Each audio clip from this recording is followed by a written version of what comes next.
اللہ تعالیٰ نے سیدھا راستہ دکھانے کے لیے جو کتاب دی جسے قرآن کہا جاتا ہے،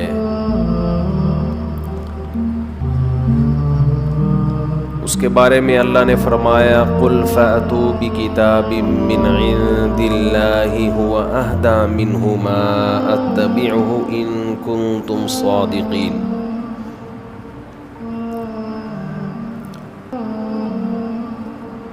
قرآن سے پہلے اللہ نے تورات اور انجیل کو نازل کیا، تو اللہ نے کہا کہ کوئی ایسی کتاب لے کر آؤ جو تورات اور قرآن سے زیادہ سیدھا راستہ دکھاتی ہو، کیونکہ وہ بھی آسمانی کتاب ہے، جب تک اس میں تحریف نہیں ہوئی تھی تو تورات بھی لوگوں کو سیدھا راستہ دکھاتی تھی۔ قرآن نے ہی یہ دعویٰ کیا یحرفون الکلم عن مواضعہ، یہود یہ کرتے تھے کہ تورات کے کلام کو اس کے اصل معنی سے ہٹا دیا کرتے تھے۔ آیت کا جو مفہوم تھا اس کا وہ مفہوم مراد نہیں لیتے جو اللہ نے لیا، اپنی طرف سے مفہوم مراد لے کر اس میں تحریف کر دیا کرتے تھے۔ اس سے ہمیں یہ بات معلوم ہوئی کہ ایک ایسا شخص جو کتاب اللہ کو جانتا ہے وہ تفسیر کے نام پہ لوگوں کو بے وقوف بنا سکتا ہے۔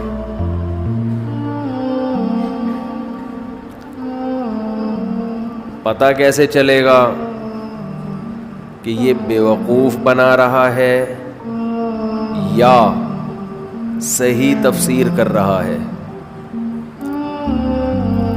لوگ اکثر یہ کہتے ہیں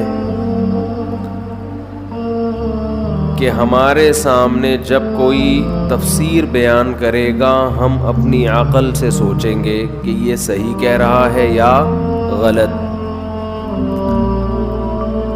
تو بتاؤ، یہود جب تورات میں تحریف کیا کرتے تھے، اس کی آیتوں کو غلط رخ پہ لے جاتے تھے اور وہ تحریف کامیاب بھی ہو جاتی تھی، تو عوام بے وقوف بنتی تھی عقل استعمال کرنے کے باوجود، جبھی تو وہ تحریف ان میں پنپنے لگی تھی۔ پڑھا لکھا آدمی، اس کو اللہ نے یہ طاقت دی ہوتی ہے کہ وہ بات کو گھما سکتا ہے۔ آج بھی یہ ممکن ہے کہ کوئی قرآن مجید کی آیتوں کو غلط پیش کرے آپ کے سامنے، گھمائے ان آیتوں کو، اور آپ اس کی وجہ سے بے وقوف بن جائیں۔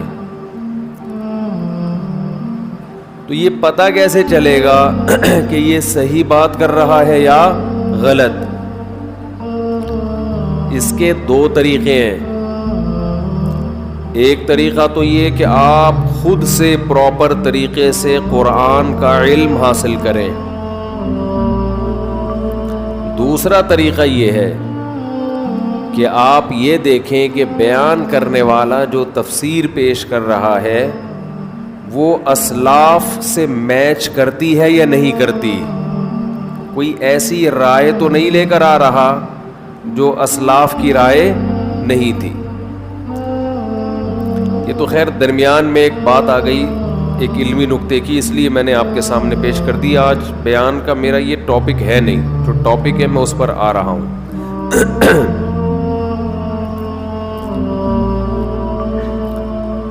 تو قرآن اصل میں یہ دعویٰ کر رہا ہے کہ موسیٰ کے زمانے میں تورات اور محمد صلی اللہ علیہ وسلم کے زمانے میں، زمانے سے مراد نبی کا زمانہ تو قیامت تک ہے، قرآن سے پتہ چلتا ہے، ان کے علاوہ کوئی دنیاوی کتاب ایسی نہیں ہے جو انسان کو اس سے بھی زیادہ اچھا سیدھا راستہ دکھائے، اور واقعی نہیں ہے۔ یہ بات تو میں بار بار بتاتا رہتا ہوں آپ کو، فزکس کی کتابوں میں فزکس کے اصول ملیں گے، میتھ کی کتابوں میں میتھ کے اصول ملیں گے، سائنس کی کتابوں میں سائنس ملے گی، لیکن آپ کو سیدھا راستہ وہ صرف کہاں ملے گا؟ قرآن میں۔ وہ کسی کتاب میں نہیں ملے گا، اگر ملے گا تو قرآن سے اچھا نہیں ملے گا، یہ قرآن کا دعویٰ ہے۔ اب ہم چونکہ قرآن کو مانتے ہیں،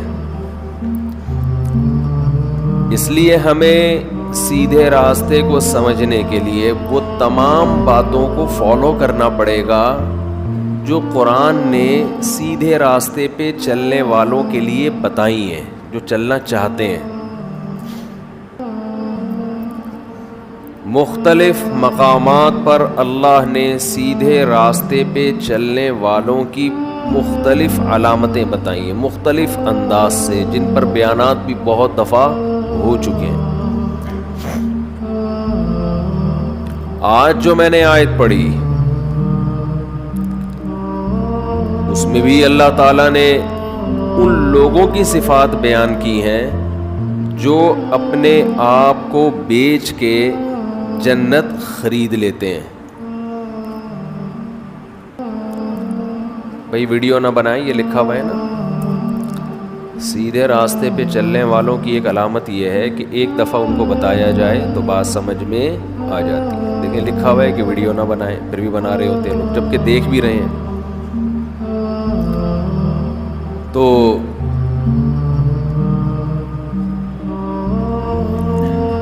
اللہ تعالیٰ نے صفت بیان کی، ان اللہ اشتری من المؤمنین انفسهم واموالهم بان لهم الجنہ، کہ اللہ نے جنت کے بدلے میں مومنین کی جان اور مال کو خرید لیا ہے۔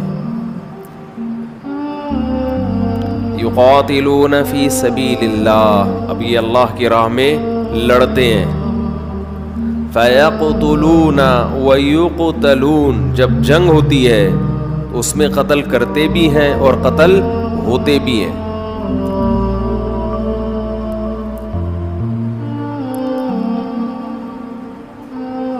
وعدا علیہ حقا فی التوراۃ والانجیل والقرآن، اللہ کہتے ہیں یہ جو مجاہدین ہیں ان سے میں نے جنت کا وعدہ تورات میں بھی کیا، انجیل میں بھی کیا اور قرآن میں بھی کیا۔ کن لوگوں سے؟ جو اللہ کی راہ میں لڑتے ہیں اور قتل کرتے بھی ہیں اور قتل ہوتے بھی ہیں۔ لیکن خوب سمجھ لیں کہ ہر آیت کا ایک موقع ہوا کرتا ہے۔ ایک صاحب مجھے کہنے لگے کہ آپ ظالم حکمرانوں کے خلاف لڑتے کیوں نہیں ہو؟ بیان تو کبھی کر دیتے ہو، لڑتے کیوں نہیں ہو؟ یہ بھی غنیمت ہے کہ مان لیا کہ ظالم کے خلاف بیان کر دیتے ہیں۔ اچھا، یہاں ایک چھوٹی سی ٹیکنیکل پوائنٹ کی بات کر کے میں آگے نکلتا ہوں، کچھ قیام و طعام بیچ میں آ رہے ہوتے ہیں۔ میں نے جب پہلے زمانے میں عمران خان کی تقریر کی تعریف کی تو میں نیچے کمنٹس پڑھتا تھا کہ اسٹیبلشمنٹ کا بندہ ہے، یعنی مجھے کہتے تھے حکومت سے پیسے کھاتا ہے، حکمرانوں کی چاپلوسی کرتا ہے۔ اب تو وہ حکومت میں نہیں ہے، اب ہم نے کہہ دیا کہ اس نے کچھ اچھے کام کیے ہیں۔ اب بھی ایک آدمی نے لکھا تھا حکومت سے پیسے کھاتا ہے میرے بارے میں۔ کچھ بھی کہہ دو، گورنمنٹ کی طرف سے کچھ کہنے پر پابندی نہیں۔ بعض حضرات کلپ بنا رہے ہیں باقاعدہ ہمارے خلاف کہ اس نے تعریف کی تو اس تعریف کا مقصد خود سے ہی نکال رہے ہیں۔ میں زیادہ کلپوں میں جاؤں گا تو بیان بھی ادھر ہو جائے گا اور آپ یہ سننے کے لیے آئے بھی نہیں ہے سیاست یہاں پہ۔ تو سیدھی کچھ اصولی باتیں ہوتی ہیں، وہ زندگی کا اصول بنا لیں۔ یہ اس کا تعلق دین سے ہے، جو اب میں جو بات کر رہا ہوں، پی ٹی آئی کی، مسلم لیگ کی بات نہیں کر رہا، میں بیسک اصولوں کی بات کر رہا ہوں، کیونکہ میں نے دعویٰ کیا تھا نا وہ الزام لگاؤ جو قیامت کے دن افورڈ کر سکو. ہم نے مخالفین پر کوئی الزام میں نے لگایا ہی نہیں. میں نے مخالفین پر کوئی الزام لگایا ہی نہیں کہ مجھے اس کے ثبوت دینے پڑیں. تو مخالفت جب کسی کی کرو تو اتنی کرو جتنی افورڈ کر سکو. سمجھتے ہو نا؟ ایک آدمی کسی دوسرے کے بچے کو چرسی کہہ رہا ہے اور دلائل دے رہا ہے کہ اس کی جیب سے چرس کی اس دن پڑیاں نکلی تھی. اب جب اس پہ اشکال کیا جاتا ہے کہ تیرے اپنے بچے کی جیب سے تو ہیروئن کی پڑیاں نکلی تھی, تیرے اپنے بچے کی جیب سے کیا نکلی تھی؟ ہیروئن کی پڑیاں نکلی تھی.